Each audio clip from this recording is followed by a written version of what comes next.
사도행전 15장 1절에서 11절까지.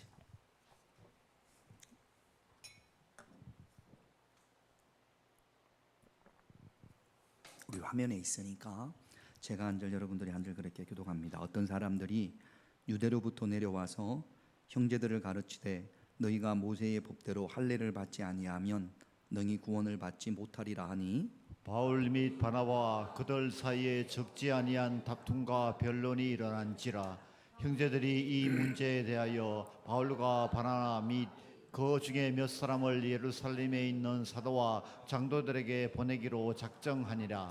그들이 교회의 전송을 받고 베니게와 사마리아로 다니며 이방인들이 주께 돌아온 일을 말하여 형제들을 다 크게 기쁘게 하더라. 예루살렘에 이르러 교회와 사도와 장로들에게 영접을 받고 하나님이 자기들과 함께 계셔 행하신 모든 일을 말하매. 잠깐만요. 이게 움직이질 않습니까? 5절. 제가 5절 있습니다. 바리새파 중에 어떤 믿는 사람들이 일어나 말하되 이방인에게 할례를 행하고 모세의 율법을 지키라 명하는 것이 마땅하다 하니라. 사도와 장로들이 이 일을 의논하러 모여 많은 변론이 있은 후에 베드로가 일어나 말하되 형제들아 너희도 알거니와 하나님이 이방인들로 내 입에서 복음의 말씀을 들어 믿게 하시려고 오래전부터 너희 가운데 나를 택하시고 또 마음을 아시는 하나님이 우리에게와 같이 그들에게도 성령을 주어 정언하시고 믿음으로 그들의 마음을 깨끗이 하사 그들이나 우리나 차별하지 아니하셨느니라. 그런데 지금 너희가 어찌하여 하나님을 시험하여 우리 조상과 우리도 능히 매지 못하던 멍에를 제자들의 목에 두려니라. 11절 같이 있습니다. 그러나 우리는 그들이 우리와 동일하게 주 예수의 은혜로 구원받은 줄을 믿노라 하니라. 아멘. 주일마다 사도행전 말씀을 봅니다. 제가 한번 살펴보니까 작년 8월부터 사도행전 1장부터 이렇게 차례대로 봐왔던 것 같습니다. 기도회 기간에 빼고 추수감사주일 빼고 뭐 성탄절 빼고 그리고는 계속해서 사도행전 말씀을 차례대로 봐왔습니다. 사도행전이 28장까지 있으니까 오늘 본문 말씀이 15장이니까 이제 반을 넘었죠. 14장을 넘어가서 15장으로 돌아옵니다. 사도행전의 주제는 예수의 증인이 되리라. 아무래도 전도가 주제입니다. 선교가 주제입니다. 그러니까 매주일마다 전도 또는 영혼 구원에 관한 말씀이 꼭 있습니다.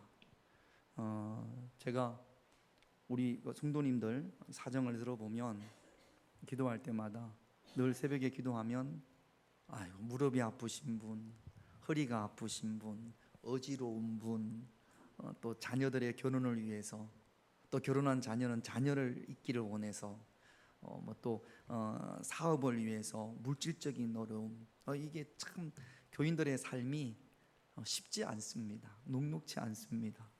근데 거기에 대고 전도해야 됩니다. 전도해야 됩니다. 이게 옳은가? 이게 맞는 건가? 그래서 사도행전을 그만두고 거기에 맞는 하나님이 치유하심이 있고 하나님이 복을 주시고 이렇게 좀 본문을 새로 해야 되나? 하나님 어떻게 해야 됩니까? 그리고 기도하는데 제가 잊어버린 게 있더라고요.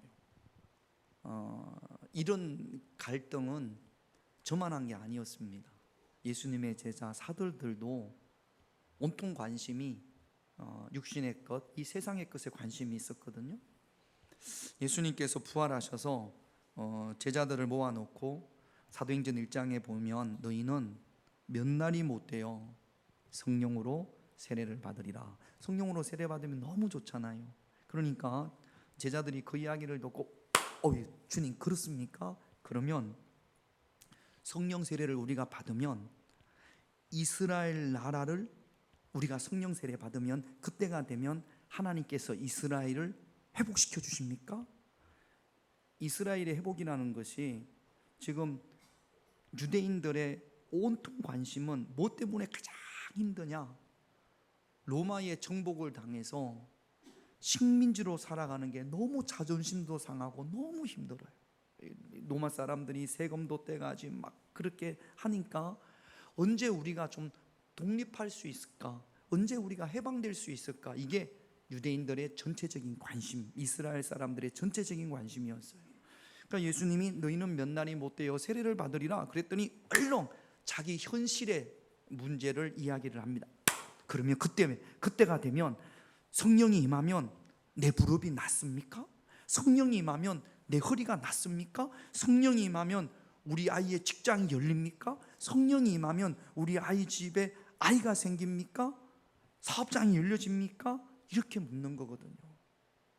그럴 때 예수님께서 뭐라고 말씀하시냐면 이렇게 말씀을 하셨습니다. 사도행전 1장 7절 같이 있습니다. 이르시되 때와 시기는 아버지께서 자기의 권한에 두셨으니 너희가 알 바 아니요. 이스라엘 독립은 하나님이 알아서 할 거야. 안 된다는 이야기가 아니에요. 그건 하나님이 할 거야. 너희는 거기에 신경 쓸 필요 없어. 자녀 문제 하나님이 알아서 하실 거야. 거기에 너무 크게 신경 쓸 필요 없어. 허리가 아픈 거 하나님이 알아서 하실 거야. 알아서 하신다는 것은 하나님께 맡기라는 이야기입니다. 하나님께 맡기고 그리고 너희들은 무엇을 해야 되느냐? 사도행전 1장 8절입니다. 이게 사도행전의 주제예요. 같이 있습니다. 오직 성령이 임하면 너희가 권능을 받고 예루살렘과 유다와 사마리아와 땅끝까지 이르러 내 정인이 되리라. 내 정인이 되리라. 그런데 현실은 안 그렇잖아요. 아니 머리가 아픈데, 아니 눈이 아픈데, 아니 어지러운데, 자녀 문제 때문에 너무 마음이 아픈데, 그런데 내 정인이 되라고 하니까 이거 어떻게 해야 되는 겁니까? 여러분, 예수님께서 이런 말씀을 하신 적이 있어요. 마태복음 6장 38절에 볼게요. 같이 있습니다. 그런즉 너희는 먼저 그의 나라와 그의 의를 구하라. 그리하면 이 모든 것을 너희에게 더하시리라. 우선순위의 차이 문제입니다. 먼저 하나님의 나라와 하나님의 의. 여러분들이 이 땅을 살아가면서 어려운 문제가 해결되지 않는 게 아니에요. 그게 해결돼야죠. 그러나 예수님은 제자들에게 말씀하시기를 우선순위가 먼저 하나님의 나라와 하나님의 의. 사도행전에서는 영혼 구원입니다. 누가 여러분에게 혹시 천사가 꿈에 천사가 여러분들에게 나타나서 아무개야 내 소원이 무엇이냐 그러면 우리는 뭐라고 답합니까? 하나님 허리 좀 고쳐주세요. 아이고 하나님 어지러운 것 좀 고쳐주세요. 하나님 우리의 장가 좀 보내주세요. 그럴 거란 말이죠. 여러분 그거 필요합니까? 안 필요합니까? 필요해요. 그러나 제일 먼저 하나님이 천사가 아무개야 소원이 뭐냐라고 물었을 때 우리는 가장 먼저 우리의 입에서 제일 먼저 터져 나와야 될 기도 제목이 뭐냐 하면 뭘까요? 내자로 영혼 구원입니다. 영혼 구원. 하나님 영혼 구원입니다. 그러면 하나님께서 그래. 그리고 나서 그 모든 것을 여러분들이 말하지 않아도 하나님이 여러분들이 허리 아픈 거 알까요? 모를까요? 알아요. 내가 무릎 아픈 거 알까요? 모를까요? 알아요. 우리 자녀 때문에 내가 지금 근심 걱정을 하고 있는 거 알까요? 모를까요? 알아요. 모르면 하나님이 아니지. 모르면 하나님이 아니지. 알아요. 그래서 하나님께서 먼저 그의 나라와 그의 의를 구하면 하나님께서 이 모든 것을 여러분들에게 더하시리라. 누구의 약속입니까? 하나님의 약속입니다. 거꾸로 하지 말고 하나님 나 이거 해결해 주면 전도할게요 이렇게 하지 말고 예수님이 그렇게 약속하셨으니까 사도행전에 그렇게 말씀하셨으니까 내가 살아가면서 내 삶에 산적한 여러 가지 문제가 있더라도 가장 첫 번째는 영혼 구원입니다. 뜨겁게 하나님 앞에 기도할 때 하나님께서 그 모든 것들을 하나님이 허락해 주실 줄로 채워 주실 줄로 믿습니다. 할렐루야. 이제 오늘 본문 11절 말씀을 한번 볼게요. 같이 있습니다. 그러나 우리는 그들이 우리와 동일하게 주 예수의 은혜로 구원받는 줄을 믿노라 하니. 따라합시다. 주 예수의 은혜로. 주 예수의 이게 은혜로. 구원이라는 게 뭐냐면 천국 가는 거예요. 천국 어떻게 하면 갑니까? 주 예수의 은혜로. 묻습니다. 어떻게 하면 천국 갈 수 있습니까? 주 예수의 은혜로. 다른 게 아니에요. 착한 일 해야 된다, 뭐 옳은 일 해야 된다, 그게 아니고 어떻게 하면 천국 갈 수 있습니까? 어떻게 하면 구원받을 수 있습니까? 다시 묻습니다. 어떻게 해야 구원받을 수 있습니까? 다시 저보세요. 다른 생각하지 말고 엉뚱한 짓 하지 말고 어떻게 하면 구원받을 수 있습니까? 여러분들의 입으로 고백하십시오. 주 예수의 은혜로. 할렐루야. 바울과 바나바가 여러 지역을 돌면서 전도했습니다. 우리는 그거를 1차 전도 여행이라고 해요. 바울이 3번에 거쳐서 전도 여행을 하는데 1차 전도 여행을 마치고 다시 수리아 안디옥 교회에 와서 자기들이 전도할 때 어떤 일이 있었는지를 쭉 보고합니다. 사도행전 14장 27절 28절을 볼게요. 같이 있습니다. 그들이 이르되 교회를 모아 하나님이 함께 하시고 모든 일과 이방인들에게 믿음의 문을 여신 것을 보고 제자들과 함께 오래 있으니라. 행하신 모든 일. 바부에서는 어떤 일이 있었어요? 바 예수라는 무당이 바울과 바나바가 복음을 전하는 걸 막았는데 바울과 바나바가 무당 바 외수와 대적했습니다. 그리고 루스드라에서는 발을 쓰지 못하는 사람을 치유했습니다. 쫓겨나기도 했습니다. 돌에 맞기도 했습니다. 그럼에도 불구하고 많은 이방인들이 예수 그리스도의 복음을 듣고 하나님께로 구원받고 믿음이 생겼다라는 겁니다. 좋아요, 안 좋아요? 너무 좋죠. 그런데 여기에 문제를 제기하는 사람들이 있었습니다. 잘못된 겁니다. 그것은 옳지 않은 겁니다. 그것은 구원이 될 수가 없습니다. 이렇게 바울과 바나바가 보고를 하자 바울과 바나바가 전도한 거에 특별히 이방인의 전도에 대해서 반대하는 자들이 있었습니다. 1절을 한번 볼게요. 같이 있습니다. 어떤 사람들이 유대로부터 내려와서 형제들을 가르치되 너희가 모세의 법대로 할례를 받지 아니하면 능히 구원을 받지 못하리라. 예루살렘에서 어떤 사람들이 이곳으로 안디옥으로 왔는데 그들이 뭐라고 이야기하냐면 할례 안 받으면 구원 못 받습니다.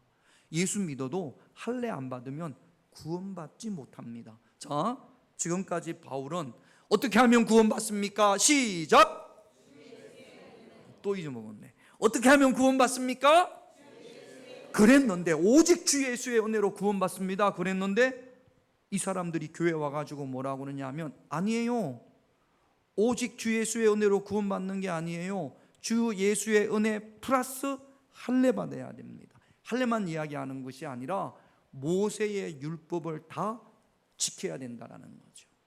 할례라는 것이 무엇이냐면 하나님의 백성인 것을 몸에다가 표시를 하는 거예요. 자, 가장 쉽게 여러분들한테 설명을 드릴게요. 결혼할 때 남자 여자가 뭘 주고받죠? 예물을 주고받는데 주로 반지를 주고받지 않습니까? 저는 반지가 없는데 우리 사람이 어디 가서 팔아가지고 자기 거 만들었더라. 제가 잘 안 끼니까 없어서 아니 어디 갔냐고 그랬더니 팔아가지고 2개를 팔아가지고 자기 걸 만들었더라. 반지 있으면 잘 가지고 계셔야 돼요. 반지가 이렇게 동그랗잖아요. 링이잖아요. 영혼을 의미한답니다. 반지를 낀다라는 것은 반지를 어디 끼죠? 여기 요 손가락에 끼는 것은 영원토록 내가 당신을 사랑합니다. 그런 뜻이랍니다.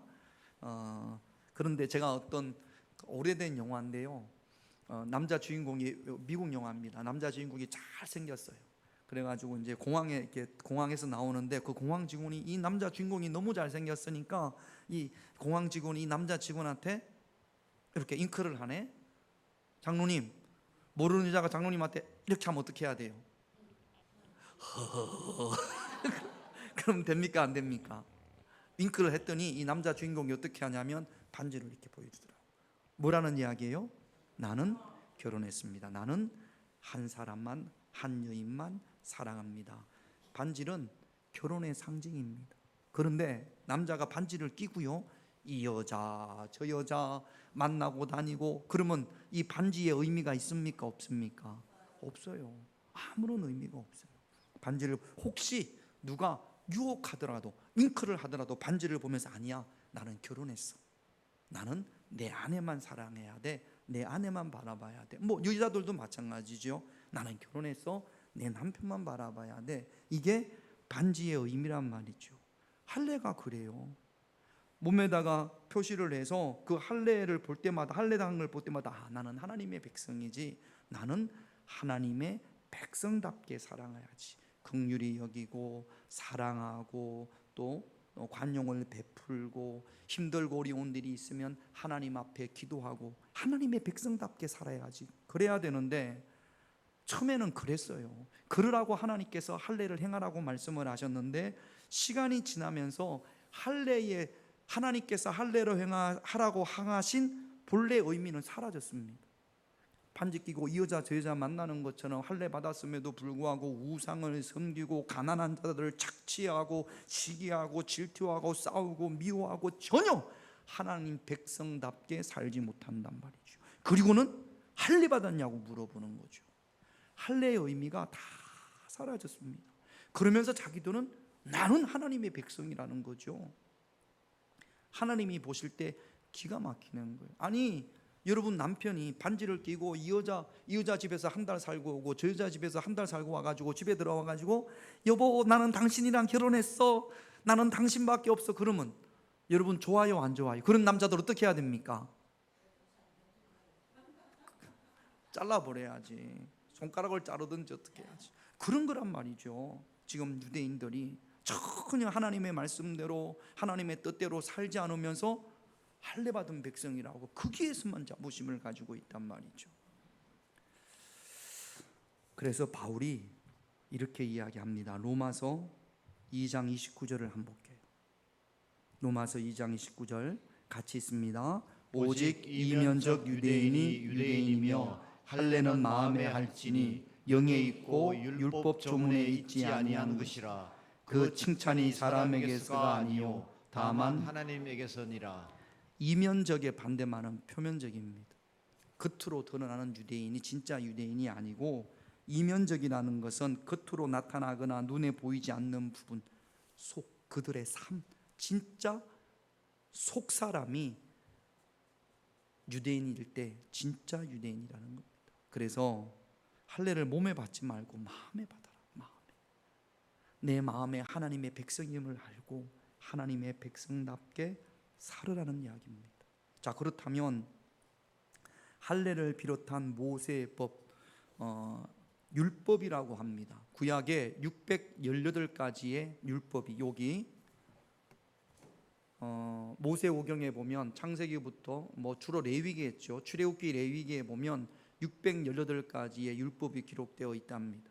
이거 지키면 구원받고 의롭게 되고, 지키지 못하면 이거는 죄인이 되는 거죠. 부정한 거죠. 하나님이 주신 율법, 하나님 말씀대로 우리가 다 지킬 수 있을까요? 없을까요? 못 지킵니다. 하나님 율법대로 지키지를 못해요. 지난주에도 잠깐 말씀을 드렸습니다만 10계명 4계명에 안식일을 기억하여 거룩히 여기라 그렇게 말씀을 주셨어요. 안식일에는 일하지 말라. 자, 그러면 안식일 날 어디까지 하는 것이 일인가 고민이 될까요? 안 될까요? 안식일을 잘 지키기 위해서, 안식일을 거룩하게 지키기 위해서 어떻게 하는 것이 안식일을 거룩히 여기는 걸까? 그래서 안식일을 거룩하게 지키기 위해서 여러 가지 조문을 만듭니다. 그래서 안식일 날은 꼼짝달싹하지 못하게, 그리고 그것만 지키면 자기들은 의롭다고 생각을 했단 말이죠. 하나님께서 율법을 주신 이유는 율법을 완벽하게 지켜서 그 율법을 통하여서 의롭게 되라고 주신 것이 아닙니다. 유대인들은요, 율법을 철두철미하게 지키면서 그러면서 어떤 생각이 드냐면 내가 율법을 지켰기 때문에 나는 의로운 사람이야, 자기의 행위로 의롭게 되어진다라는 생각이 가득했습니다. 그렇지 않아요. 여기까지 오니까 막 좀 어려운 모양이네. 이해를 잘 못하는 모양이네. 자, 좀 더 쉽게 한번 해보겠습니다. 갈라디아서 3장 24절을 볼게요. 결혼 반지 이야기할 때는 눈이 말똥말똥하더니 율법 들어가니까 그때부터 그냥 막 이렇게 되네. 자, 같이 읽어볼게요. 시작. 이같이 율법이 우리를 그리스도께로 인도하는 초동교사가 되어 우리로 하여금 믿음으로 말미암아 의롭다함을 얻게. 자, 묻습니다. 좀 쉽게 갈게요. 율법은 완전합니까? 완전하지 않습니까? 완전합니다. 율법을 완전하게 지키면 구원받을 수 있습니까? 없습니까? 구원받을 수 있습니다. 율법을 완벽하게 지키면. 그런데 우리는 율법을 완벽하게 지킬 수 있어요? 없어요? 없어요. 죄성을 가지고 있기 때문에. 그러면 완벽하게 지키지도 못하는 율법을 왜 하나님께서 우리에게 주셨을까요? 지키지도 못하는데. 율법을 주신 이유가 뭘까요? 자, 거울이 있습니다. 거울을 보면, 거울로 얼굴을 이렇게 비춰보면 여기 화장을 하다가 이렇게 된 거, 립스틱이 이렇게 올라갔어요. 지금 그러면 거울을 보면 표시가 납니까? 안 납니까? 잘못 화장한 게 드러나죠? 거울이 없으면 드러납니까? 안 드러납니까? 얼굴에 뭐가 묻었는지 알까요? 모를까요? 몰라요. 거울을 보면 내 얼굴에 뭐가 묻었구나. 그러면 거울을 뚫어지라 쳐다보면 여기에 이렇게 올라간 잘못된 그어진 게 사라집니까? 안 사라집니까? 사라져요? 안 사라져요. 아무리 거울을 닦고 거울을 뚫어지게 보고 1시간, 2시간, 10시간을 봐도 여기에 얼굴에 묻은 것은 절대로 사라지지 않습니다. 그러면 거울을 통해서 얼굴에 뭐가 묻었는지를 확인하고 이거 지우려면 어떻게 해야 돼요? 화장실에 가서, 세면실에 가서 어떻게 해야 돼요? 닦아야지. 닦고 봐야지. 그렇죠? 율법을 주신 이유는요, 죄를 깨달으라고 주신 거예요. 율법을 잘 지켜서 의롭게 되는 것이 아니라 율법을 통해서 내가 죄인이구나 깨달으라고 하나님께서 율법을 주신 겁니다. 자, 여기 보면 갈라디아서 3장 24절에 보면 이같이 율법이 우리를 그리스도께로 인도하는 무슨 교사가 됐다? 초등교사가 됐다. 전의 성경은 이 초등교사를 번역을 몽학선생이라고 했습니다. 자, 저 좀 보세요. 로마 시대에는 어떤 사람이 있었냐면 동네에서 이 집에 어느 데리고 나오고 저 집에 가서 유연이 데리고 나오고 저 집에 가서 누구 데리고 나와서 이렇게 모아서 학교로 안전하게 아이들을 데리고 가는 선생님이 있었어요. 그들을 뭐라고 하냐면 초등학교 교사가 아니라 전의 성경에는 몽학선생, 지금 우리가 가지고 있는 번역에는 초등교사. 이 사람은 아이들을 가르칩니까? 안 가르칩니까? 안 가르쳐요.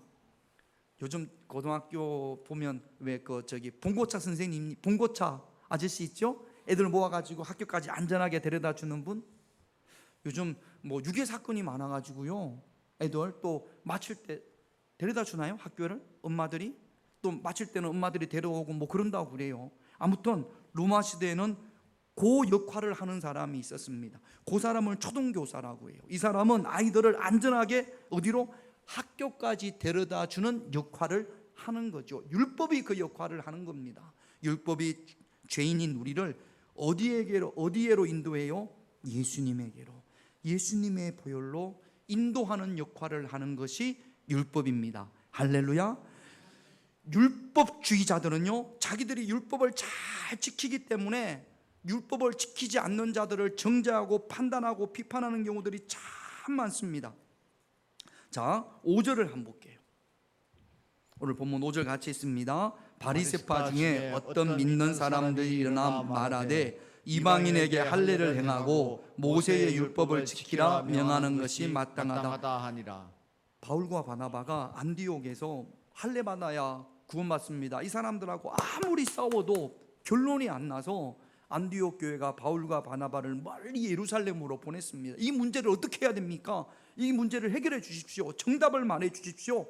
그리고 바울과 바나바를 예루살렘으로 보내서 바울이 이렇습니다. 우리가 오직 예수로만 구원받는다고 가르쳤더니 어떤 사람들이 와서 오직 예수로 구원받는 것이 아니라 할례 받아야 구원받는다고 합니다. 어떻게 해야 됩니까? 라고 교회에다가 물었습니다. 그랬더니 오늘 5절 말씀에 보니까 바리새파 중에 어떤 믿는 사람들, 자 묻습니다. 이 사람들은 예수 믿는 사람들이에요? 안 믿는 사람들이에요? 믿은 사람들이에요. 그럼 예루살렘 교회를 다니는 사람들이에요? 안 다니는 사람들이에요? 다니는 사람들이에요. 예수 믿고 교회를 다니는 사람인데 과거에 어디 출신이었어요? 바리새파 출신이었다고. 어디?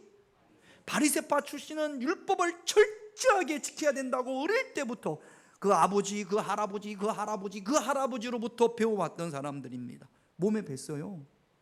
이 사람들이 예수를 믿으면서도 교회 안에 있으면서도 아니에요. 할례를 지키고 모세의 율법을 지켜야 구원받을 수 있어요. 예수님의 보혈로, 오직 예수님의 보혈로 구원받는데 자기들도 예수 믿으면서도 아니에요. 할례를 받아야 돼요. 모세의 율법을 지켜야 구원받을 수 있죠.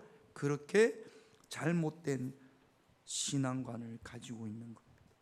예수님께서요 얼마나 이 바리새인들의 잘못에 대해서 말씀하셨는지 몰라요. 그 중에 하나를 보면 누가복음 11장 2절을 볼게요. 예수님이 하신 말씀이거든요. 같이 있습니다. 화 있을진저 너희 바리새인이여 너희가 박하와 운향과 모든 채소의 11조를 드리되 공의와 하나님에 대한 사랑을 버리는도다. 그러나 이것도 행하고 저것도 버리지 아니하여야 할지니라. 철저하게 하나님의 앞에 심지어는 뭡니까? 박하와 운향과 모든 채소의 11조까지 드립니다. 그러면서 사는 것은 하나님의 공의, 사랑은 버렸어요. 삶은 전혀 하나님의 백성답게 살지 못해요. 여기에 대해서 예수님께서 지금 지적하시는 것, 율법 지킨다고 되는 게 아니야. 율법을 완벽하게 지킨다고 되는 게 아니야. 하나님의 공의와 사랑, 하나님에 대한 공의와 하나님에 대한 사랑, 죄 사함을 받아야 되는 거야. 예수님께서 바리새인들에게 그렇게 말씀을 하셨거든요. 그럼에도 불구하고 예수 믿는다라고 이야기하는 이 사람들이, 교회를 열심히 다니는 이 사람들이 자기들이 과거에 가지고 있던 잘못된 신앙관을 지금도 끊어버리지 못하고 있는 거죠. 잘못된 사상, 잘못된 가치관, 잘못된 신앙관은요 마치 중독과 같습니다. 마약 중독과 같아요. 잘 끊어버리지를 못해요. 여러분, 신천지에 가서 오래 있다가 오신 분들이요 신천지가 잘못됐다는 걸 알면도 불구하고 그래서 탈퇴를 합니다. 그런데 일반 교회에 와서 신앙생활을 잘 못합니다. 거기서 배운 게 있어서, 그 배운 게 잘못됐기 때문에 나왔는데도 정상적인 교회에서 신앙생활을 잘하지를 못합니다. 참 어려워한다라는 거예요. 여러분, 우리 안에 있는 오랫동안 가지고 왔던 잘못된 신앙관 끊어버리고 제거할 수 있는 그런 저와 여러분들이 되셔야 될 줄로 믿습니다. 나는 그런 거 없어? 아니에요. 많은 분들이 성경과 상관없는 잘못된 신앙관, 가치관을 가지고 있는 분들이 참 많아요. 저희 어머니는요 신앙생활을 오래 하셨는데도, 그런데도 1년에 창세기부터 요한계시록까지 거의 매년 성경을 읽으셨단 말이죠. 그런데도 어떤 말씀을 하시냐면, 우리 애들이 우리 은우나 유연이 만날 때 그 문지방에 앉으면, 큰 문지방에 앉으면 복 나간다고, 문지방에 앉으면 복 나간다고 그런 말씀을 많이 하셨어요. 그러면 제가 엄마, 성경에 그런 이야기가 없어요. 그렇게 말씀을 드리면 아니라고 옛사람들 하는 이야기가 틀린 게 하나도 없다고 또 그렇게 말씀을 하세요. 그러니까 여러분, 신뢰로 말씀을 드리지만 우리가 예수를 믿으면서도 성경과 상관없는 가치관을 가지고 있고, 심지어 교회 안에서 성경과 상관없는 가치관을 가지고 다른 사람들을 정죄하고 판단하고 비판할 때가 참 많단 말이죠. 여러분, 잘못된 신앙관, 이거부터 끊어버릴 수 있는 구원은 오직 무엇으로 구원받는다? 주 예수의 은혜로 구원받는 것임을 우리는 복음에 대한 확신이 있습니다.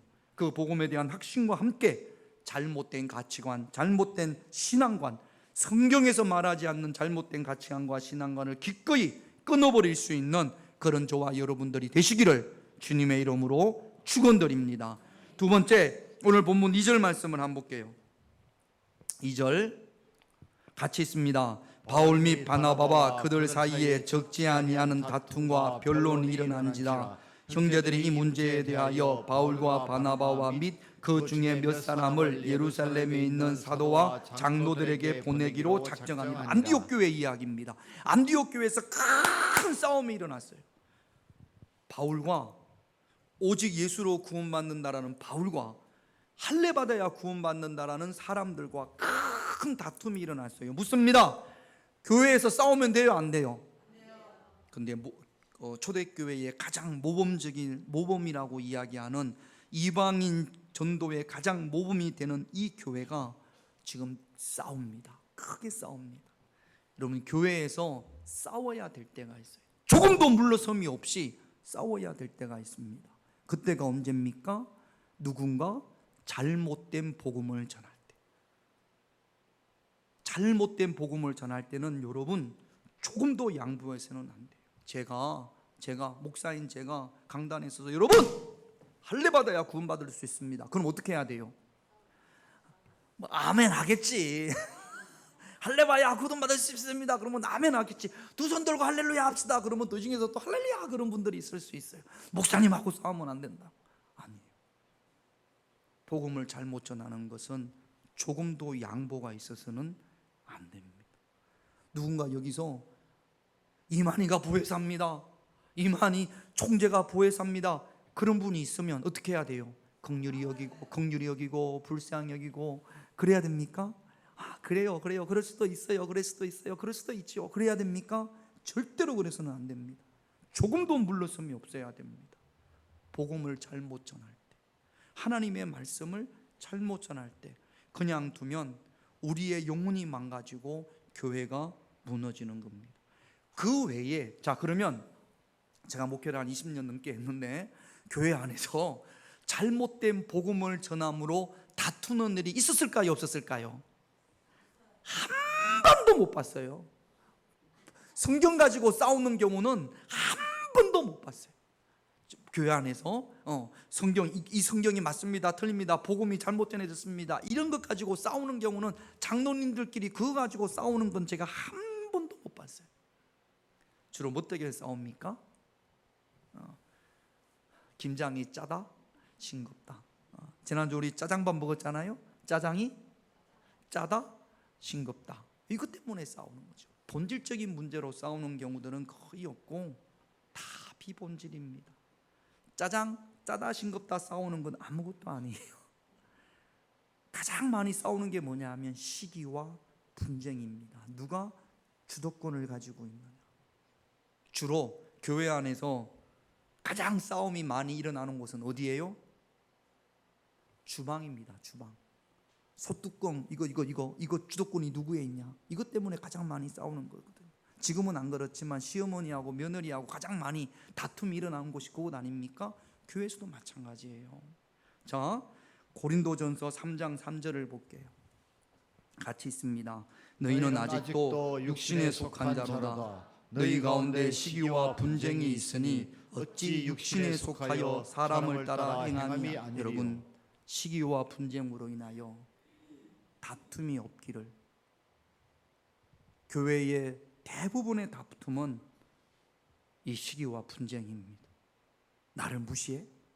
아니면 나보다 조금 더 칭찬을 받거나 사람들이 더 격려해 주거나 그러면 그거 시기와 분쟁 때문에, 질투 때문에, 이것 때문에 안 그런 체 하지 마세요. 다 열어보면 다 그런 것으로 복음을 잘못 전해서 싸운다?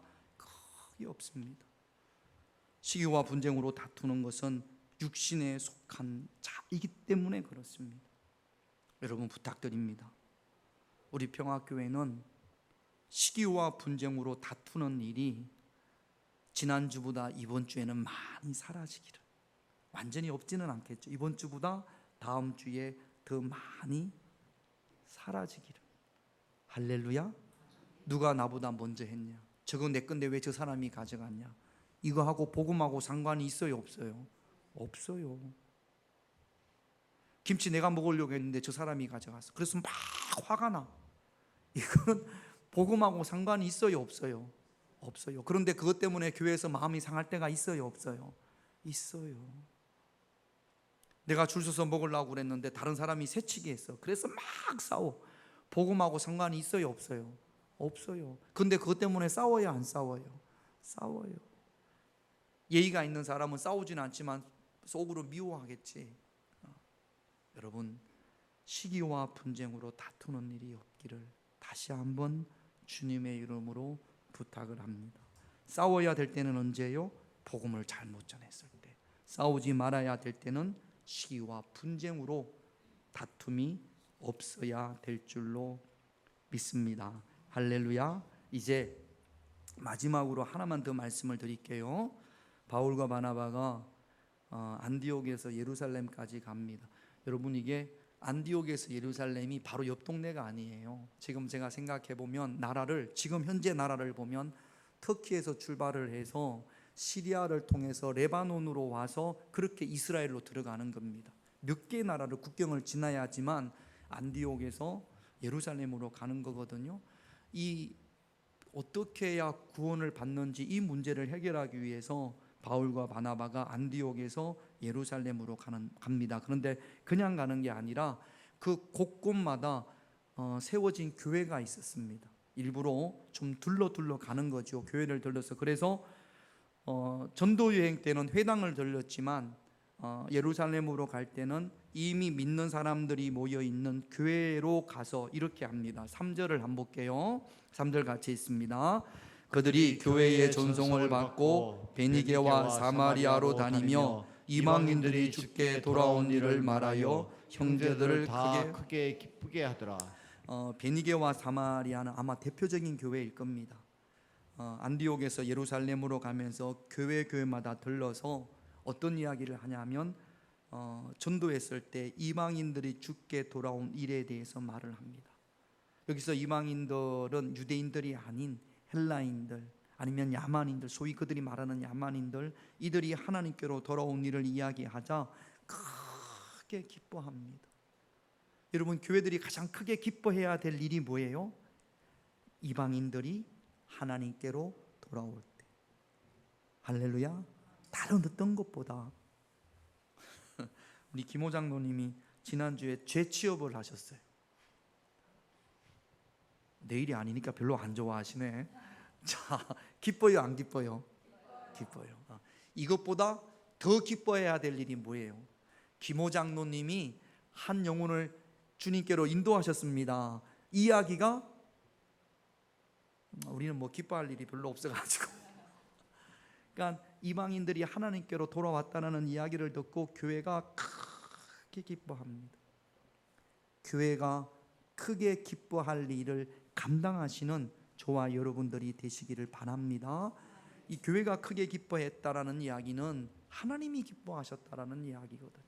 하나님이 가장 크게 기뻐하는 것은 이방인들이 주께로 돌아오는 겁니다. 또 4절 같이 있습니다.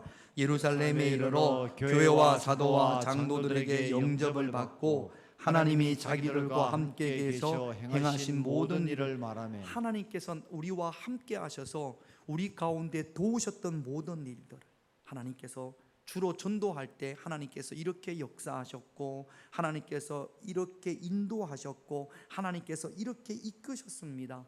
이런 이야기들을 예루살렘 교회에 가서 간증이라고 하죠. 쭉 이야기를 합니다. 그럼 그 이야기를 듣고 교인들이 얼마나 위로받고 감동받고 기쁘겠습니다. 우리는 믿는 사람들이 모이면 하나님이 나와 함께 하셔서 행하신 일에 대해서 말할 수 있어야 돼요. 내가 전도를 위해서 한 사람을 열심히 섬겼더니 이렇게 됐습니다. 새벽에 기도할 때 하나님께서 이렇게 함께 하셔서 은혜를 주셨습니다. 말씀을 들을 때 주일날 말씀을 들을 때 하나님이 함께 하셔서 저에게 이런 감동을 주셨습니다. 말씀에 순종할 때 하나님께서 이렇게 역사하셨습니다. 하나님께서 상한 내 심령을 이렇게 만지셨습니다. 하나님이 나를 이렇게 치유하셨습니다. 믿는 사람들이 모일 때마다 우리가 말하고 들어야 될 것이 하나님이 함께 하셔서 행하셨던 일에 대해서 말할 수 있어야 합니다. 목장 예배에 모이면 어떤 이야기 해야 돼요? 한 영혼이 주님께 돌아오기 위하여 전도하기 위하여 힘썼던 일 이야기해야 되고, 또 일주일 동안 살아오면서 하나님께서 나와 함께 하셨으므로 하나님이 행하신 일에 대해서 우리가 이야기할 수 있어야 됩니다. 할렐루야. 목장 예배에서 지난주 짜장밥 누가 했대? 짜가지고 내가 먹을 수가 있어야지. 내가 두 국자 떠왔더니 소태보다 더 짜두만. 그 누가 한 거죠? 이런 짜장밥 지난주에 맛있었어요. 이런 이야기가 아니고 하나님이 나와 함께 하셔서 하나님이 내게 행하셨던 일에 대해서 말할 수 있는 믿는 자들의 모임이 되어야 할 줄로 믿습니다. 우리는 이제 목장 예배이든 간에 아니면 뭐 집사님 권사님들이 모여서 우리 식사도 하고 교제하지 않습니까? 그럴 때 그럴 수 있어야 돼요.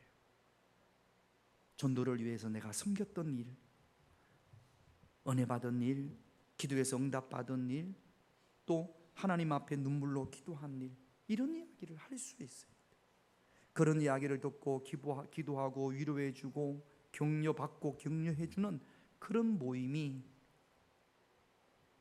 되어져야 할 줄로 믿습니다. 우리 평화교회의 모든 모임이 그런 모임이 되어 수 있도록 기도하고 또 여러분들이 결단하고 또 그렇게 열심히 힘써서 노력하시기를 주님의 이름으로 축원드립니다. 이제 일에 대해서 베드로가 구원에 관한 문제에 대해서 베드로가 결론을 맺습니다. 8절을 볼게요. 같이 있습니다. 또 마음을 아시는 하나님이 우리에게와 같이 그들에게도 성령을 주어 정언하시고 가이사라에 있던 고넬료의 집에 가서 말씀을 전했더니 우리와 똑같이 그들에게도 성령을 부어 주셨고 또 9절 같이 있습니다. 믿음으로 그들의 마음을 깨끗이 하사 그들이나 우리나 차별하지 아니하셨느니라. 유대인이나 헬라인이나 차별이 없습니다. 믿음으로 하나님께서 예수님을 향한 믿음으로 죄사함을 주신다는 말씀이고 11절이 있습니까? 11절 같이 있습니다. 그러나 우리는 그들이 우리와 동일하게 주 예수의 은혜로 구원받는 줄을 믿노라 하니라. 무엇으로 구원받는다고요? 주 예수의 은혜로. 마지막으로 로마서 10장 9절 10절 볼게요. 같이 있습니다. 내가 만일 내 입으로 예수로 주로 시인하며 또 하나님께서 그를 죽은 자 가운데서 살리신 것을 내 마음에 믿으면 구원을 받으리라. 사람이 마음으로 믿어 의에 이르고 입으로 시인하여 구원에 이릅니다. 짧게 주 예수의 은혜로. 천국은 주 예수의 은혜로. 구원은 주 예수의 은혜로. 죄사함은 주 예수의 은혜로. 할렐루야. 기도 제목 보겠습니다. 세 가지 기도 제목 1번 같이 있습니다. 오직 예수님의 은혜로 구원받음에 대한 믿음이 흔들리지 않게 하옵소서. 내 안에 잘못된 신앙관이 자리 잡지 않게 하옵소서. 2번 바울과 바나바와 같이 영혼을 사랑함으로 싸워야 할 때 물러섬이 없게 하옵소서. 3번 하나님이 함께 하신 일을 말할 수 있는 입이 되게 하옵소서. 이 세 가지 기도 제목 우리 할 수 있다 하신 이는 찬양하고 이 세 가지 기도 제목 가지고 함께 기도하겠습니다.